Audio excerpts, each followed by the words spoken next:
Another day, another basketball stories na naman ang pagkikwentuhan natin.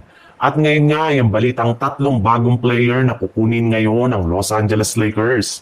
At ang balitang may tinanggal na nga daw na player ngayon ang Golden State Warriors. Matapos nga na hindi maglaro sina LeBron James at Luka Doncic sa kanilang game laban sa Boston Celtics, ay natambakan nga sila dito sa score na 126-105. Sa kabila nga ng pagtatala dito ni Austin Reeves ng 36 points at 8 assists, ay hindi pa rin naman nga ito naging sapat since pinaulanan nga sila dito ng 3-pointer ng mga players ng Boston Celtics. At kasabay nga ng kanilang pagkatalo ngayong araw ng Lakers, ay marami na nga sa mga fans ang nagsabi na kailangan na nga daw talaga ng team na gumawa ng trade sa lalong madaling panahon.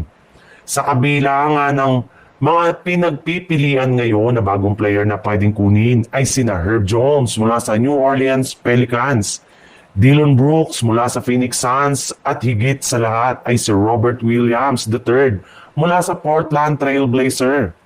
Yes, kailangan na nga daw kung kumuha ng mga bagong player ang Lakers upang sa ganon ay magkaroon sila ng mga legit na makakatulong kina Luka Doncic at LeBron James na makakatulong sa kanila na manalo ng kampyonato.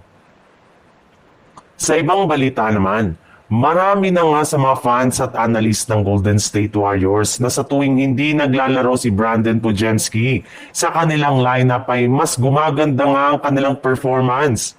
In fact, napatunayan na nga ito ng kanilang last game kahapon laban sa Philadelphia 76ers na magkaroon ng Golden State Warriors ng malamyang start sa first quarter dahil napaka-alat ng shooting ni Podziemski. Samlamyan ang kanyang depensa at dami ng kanyang mga nagagawang turnover o pagkakamali sa kanilang opensa. At simula nang tanggalin nila ito at ibang ko sa fourth quarter, ay dyan na nga nagsimulang gumanda ang execution ng kanilang opensa at depensa na siyang rason bakit muntikan pa silang makapag-comeback laban sa Sixers.